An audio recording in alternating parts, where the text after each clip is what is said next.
go get them again. Welcome back to another unboxing first impression video on my channel. Today we are delving into the brand of Chanel, and as you can see right beside me here, Les Exclusifs. Yes, we are talking more about Les Exclusifs on my channel than we ever have.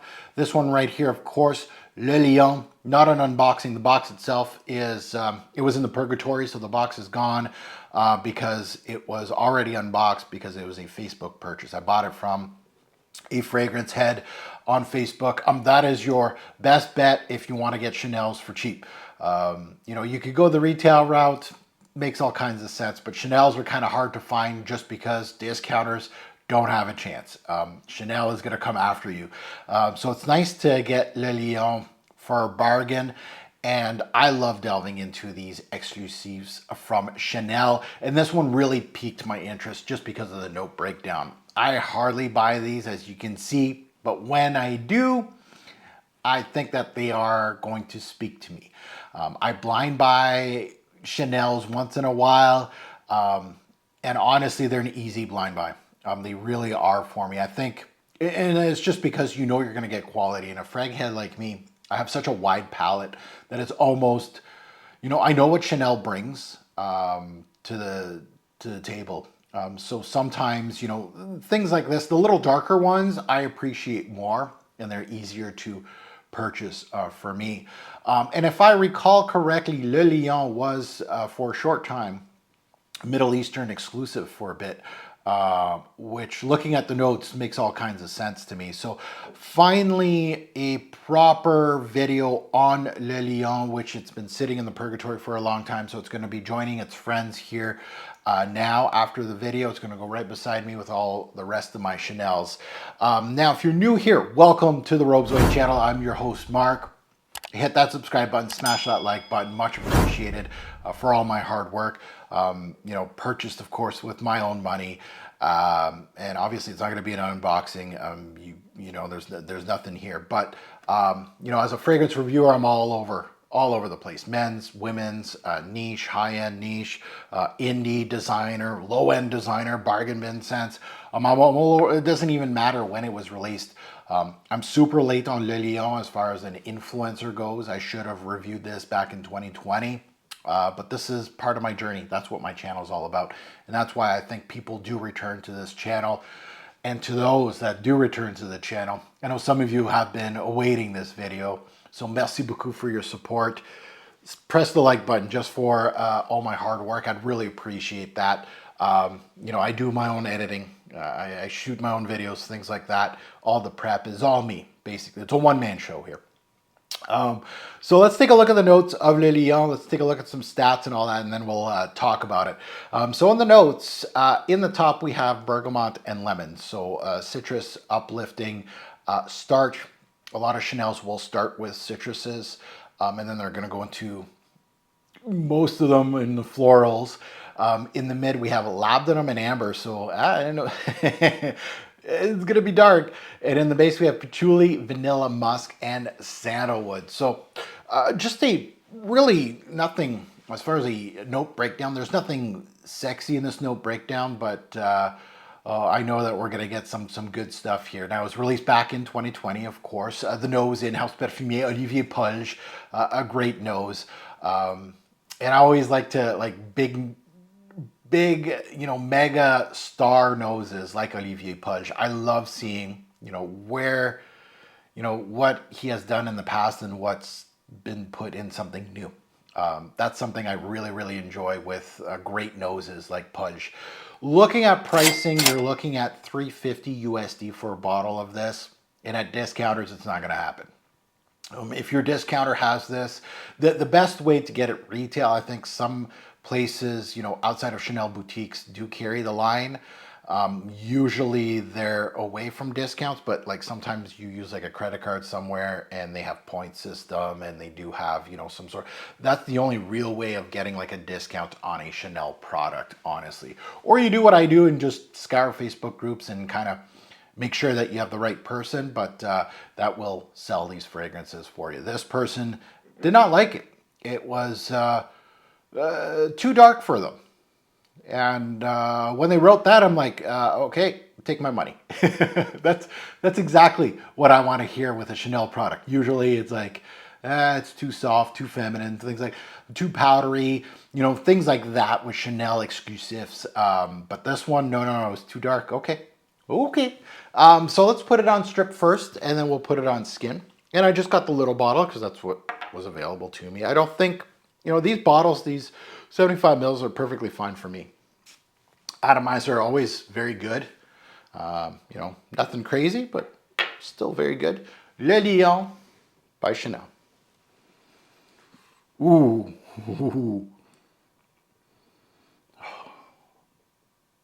This does not smell like a... That labdanum. Leathery, smoky. That's the first thing that hits me. That labdanum. Ooh, this is going to be a dangerous one. That's beautiful. Yeah, that labdanum, patchouli, amber really don't give the citruses time to breathe here. This is a dense one. Now, yes, you do get a little bit of lemon. More lemon than bergamot for me. But it's heavy on the labdanum. Heavy, primary. But like Chanel does, there's a great balance of that labdanum, you know, those darker amber, patchouli, labdanum. And then there's citruses, you know, classying the thing a little bit. Aldehydes a little bit of sparkle, a little bit of that bergamot, a little bit of that lemon, kind of, whoa, horsey, right? Kind of giving it its class. In true Chanel form, you know, this smells like a niche product where they put heavy labdanum in the fragrance, where you got the smoky, the density, the leathery nuances, the ambery nuance. You know, you're getting that thickness, and but here they class it up a little bit, but you still get those rough edges for someone like me to enjoy it. That labdanum is really showing its leathery nuances. The amber piece is giving its golden hue, but not going gourmand. Like some ambers can go, depending with the spices utilized, like a cinnamon or something like that. You can start going into like a gourmand aspect. Not this. It has that, you know, it reminds me of, where's my Coromandel? I think it's I have the Coromandel Eau de Toilette here that I got on a Facebook group. It was, you know, a partial, which is why it's so low, which was a great snag. It reminds me a little bit of the patchouli from Coromandel, just a little bit. And there's a little bit of powdery aspects too. So, put on skin. Oh, this might be, yeah. It's been a while since I've been kind of like, this is A+ Chanel. Like, it kind of reminds me when I bought Cuir de Lucie and Coromandel. I think those are my two more recent purchases. This is good. I'm happy I went bottle instead of sample. I think it would immediately go bottle from sample. But it definitely has that Coromandel patchouli. Now that I'm smelling it on skin, there's definitely some powdery aspects. Oh, those citruses, eh? Ooh, they come off a lot more on my skin than they did on here. It went, like, it ate up the citruses here. Heavy on that leathery labdanum. Sticky amber, all wrapped in a patchouli leaf. Smoke, resinous. The labdanum is the star of the show. I don't know if I was expecting that. I don't know what I was expecting. Usually Chanel's are well blended, but there's always a primary of some sort.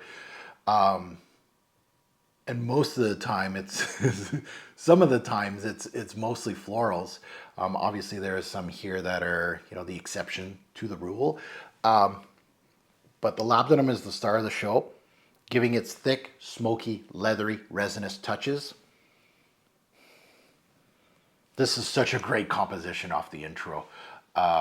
Chanel is known to take time with their fragrances, and sometimes you get kind of frustrated. Like for me in the men's line, like we haven't had anything really crazy on the blue. Like it's Bleu de Chanel and all its flankers for like 15 years. You got a Chanel Allure that they kind of threw us a bone a little bit. That's super Allegra kind of thing. But that's it. Like it's kind of like you get kind of like you're the top dog. You need to start, release some stuff. This is one of those that you just don't mind. You're just like, you know what? Take your time. If you're going to release stuff like this, take your time when making this. This smells like you took your time. This smells, there's a lot of labdanum based fragrances that the volumes, and this is something that I like to speak about in my fragrances, is that labdanum based fragrances, sometimes the volumes are just like, they kind of lost the volume knob. So it's just like a big blast of something, and even though I really like big leathery nuances, resinous, it just give all of that to me. I love dark, dense fragrances. And, there is an art form to that. But there's also an art form to make that kind of fragrance and put the volume knob back on, turn it down a bit, but continuously still have the beautiful edges of a labdanum note, but controlled. And this is where Chanel does flawlessly and Polish does flawlessly. And this is where there's a big difference between, once you start smelling like kind of Middle Eastern stuff and you're just like, they lost the volume knob. Like it smells like goop. You're not going to get that here. This is not a goopy fragrance. There's volumes, there's stages to this perfume thing. And this is like A plus. Like just off this intro, I know that this is going to be great. Now, Olivier's thought process and Chanel's, so Olivier's and Chanel's thought process here, the marketing, right? The Chanel marketing. I'm always intrigued of what their marketing ideas. And this was not based upon the lion, right? That's your first thought is like, oh, the animal, right? Technically it is, but it's not. It was more inspired by, and then they're going back like kind of Misia. You start looking at the marketing department and they're like, oh, this is why they named it. This is why they named this and that. So this one was inspired by Gabrielle's sign, which was Leo, which of course has lions. And if you ever go into the interwebs and kind of do your research with Gabrielle, you will see that she put a lot of lions in her home. And I don't mean like the physical animal, but like, like little structures and stuff because of her sign. But this scent kind of reminds me, and I'm going to kind of go into this. I like going, and I hope some of you do like that. I kind of go into this imagery mode where, a lot of people are going to describe this as the lion with the mane and everything. I'm going to go, actually, this is the lioness. And give me a minute here to kind of explain the lioness instead of the male lion. And why is that? Well, some may not know this, but the lioness is the one doing most of the hunting for the family. The lion, if you do like your research on the animals, the lion itself, the male lions do the patrolling, right? They're going to be like, this is our section of town. Don't mess with us. We're going to hang out, right? We're going to protect the tribe. That's what they do. They don't actually do the physical, unless something provokes them, then they'll do it. But the smaller game is for the lionesses. So they do the hunting for the family, as male lions do most of the patrolling, the marking of the territory. The lioness is more agile and do more of the actual hunting, which this scent fits that kind of imagery to me. I feel like Le Lion has that air that isn't, fully masculine, but a strong woman. And that's kind of where I'm going with this fragrance. It's very strong woman that can,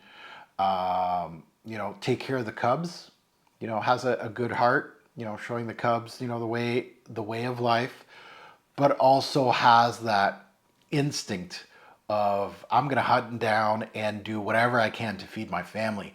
And it's power that meets softness a bit, which is like the perfect example, and I know this is not a fragrance review, but it kind of feels like one right now because I'm kind of describing the scent with an imagery to mind. That's how I feel about Le Lion. And I know Le Lion, is the masculine side of things. But anyway, that's how I feel about this fragrance.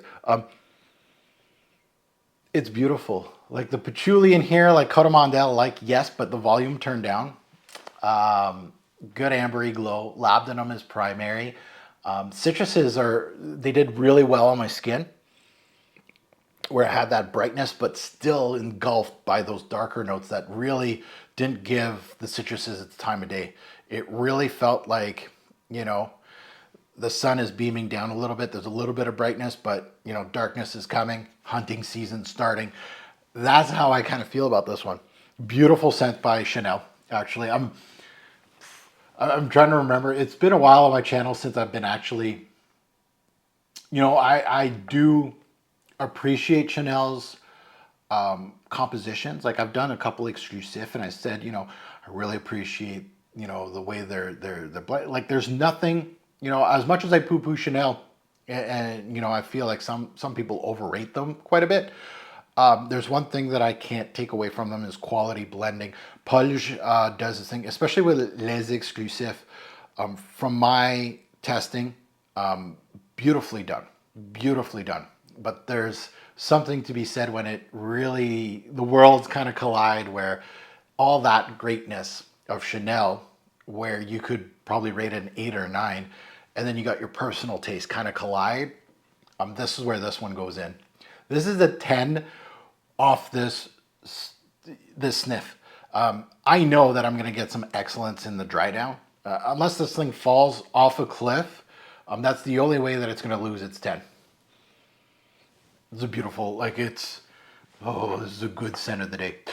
So finally, Le Lion goes from purgatory to finally collection. So now it can go into list, things like that. I love giving my thoughts on these kind of fragrances. So I'm so happy to finally add it to my collection, finally discuss it on my channel. Now that you heard my take, I'd love to see yours in the comments below. Good, bad, and the ugly. Let us know what you think about Le Lion by Chanel, Les Exclusifs. We do have a bunch more samples of Les Exclusifs. I think I have beige, I have boy. I got a few. I got like 4 or 5 that I still need to kind of sniff and really, you know, immerse myself in this line, which I'm looking forward to. At worst, it's going to be quality, I think. But I can't wait to see the comments. And again, you don't have to co-sign me on Le Lion, but this is where this thing did get hype. You know, most Chanels kind of get that. Either the purist, either they love it or they hate it. It's either trash or it's great. There's no middle ground with Chanel's that, you know, these Chanel fanboys are gonna be like, yeah, it's kind of mid. But I kind of have to go with the community here, and I think a lot of people love Le Lion. I agree. I agree. And as always, a great pour fragrance will make a lasting impression. Choose your scent wisely. This one, good choice. Thanks for watching YouTube. Have a good one.